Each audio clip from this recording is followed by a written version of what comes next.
क्या यूपी में आउटसोर्सिंग कर्मचारियों को स्थायी करने की गवर्नमेंट की कोई भी योजना नहीं है?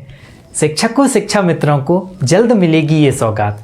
संसदीय कार्य मंत्री ने प्रश्नकाल में कहा कि आउटसोर्सिंग कर्मचारियों को स्थायी करने की कोई भी योजना नहीं है। बेसिक शिक्षा मंत्री ने शिक्षकों की कैशलेस इंश्योरेंस और शिक्षा मित्रों के मानदेय पर भी जानकारी प्रदान की। यूपी बजट सत्र के चौथे दिन मंगलवार को विधानसभा में कई महत्वपूर्ण सवाल एवं जवाब सुनने को मिले। संसदीय कार्य मंत्री सुरेश खन्ना ने प्रश्नकाल में कहा कि विभिन्न सरकारी विभागों में कार्यरत आउटसोर्सिंग या संविदा कर्मचारियों को स्थायी करने की कोई भी योजना नहीं है। दूसरी ओर बेसिक शिक्षा मंत्री संदीप सिंह ने कहा कि शिक्षकों को कैशलेस इंश्योरेंस देने पर विचार चल रहा है। वहीं उन्होंने शिक्षा मित्रों का मानदेय बढ़ाने के लिए कमेटी भी गठित की गई है और फिलहाल शिक्षकों की भर्ती की कोई भी योजना नहीं है।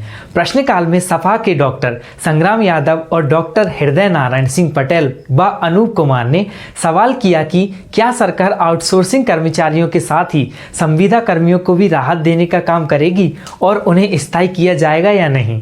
सपा के सदस्यों ने यह भी कहा कि आउटसोर्सिंग कंपनियां कर्मचारियों का शोषण कर रही हैं। सरकार ने उनके ऊपर एक शोषक को बिठा दिया है।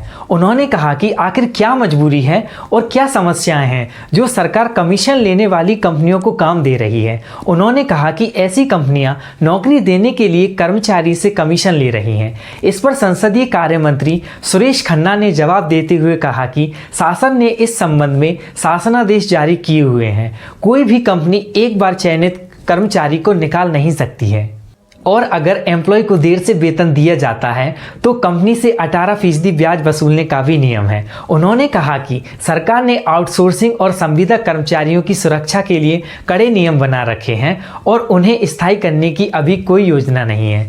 वहीं बेसिक शिक्षा मंत्री संदीप सिंह ने स्वामी ओम बेस और डॉक्टर अजय कुमार के प्रश्न पर कहा कि शिक्षा मित्रों का वेतन बढ़ाने के लिए कमेटी गठित की गई है। कमेटी के निर्णय के अनुसार ही विचार किया जाएगा। दरअसल सपा सदस्यों ने जानना चाहा था कि क्या शिक्षा मित्रों का मानदेय बढ़ाया जाएगा। इस पर मंत्री ने कमेटी गठित किए जाने की सूचना सदन को दी। एक अन्य मामले में सपा की डॉक्टर रागिनी ने सवाल पर कहा कि शिक्षकों को कैशलेस इंश्योरेंस देने पर विचार किया जा रहा है। डॉक्टर रागिनी ने जानना चाहा था कि क्या सरकार शिक्षकों को कैशलेस इंश्योरेंस देने पर विचार कर रही है। उन्होंने कहा कि महिला शिक्षा मित्रों को गर्भवती होने के बाद उनके बच्चों की देखभाल के लिए 5 वर्ष का समय मिलना चाहिए। ऐसी महिला शिक्षकों को उनके गृह जनपद में ही तैनाती दी जानी चाहिए। कांग्रेस की आराधना मिश्र मोना ने कहा कि यह चिकित्सीय रूप से भी सिद्ध हो चुका है कि जन्म के 5 साल तक बच्चों का पूर्ण विकास नहीं होता है और वे मां पर निर्भर रहते हैं। ऐसे में गर्भवती महिला शिक्षकों को राहत देते हुए गृह जनपदों में ही तैनात किया जाना चाहिए। इस पर संसदीय कार्य मंत्री सुरेश खन्ना ने जवाब देते हुए कहा कि ऐसे ही मामलों को देखते हुए 16,000 तबादले किए गए हैं। दोस्तों, अगर आपको हमारा वीडियो पसंद आया हो तो हमारे चैनल को लाइक शेयर एंड सब्सक्राइब जरूर कीजिएगा। हम ऐसे ही महत्वपूर्ण वीडियो आपके लिए लाते रहते हैं।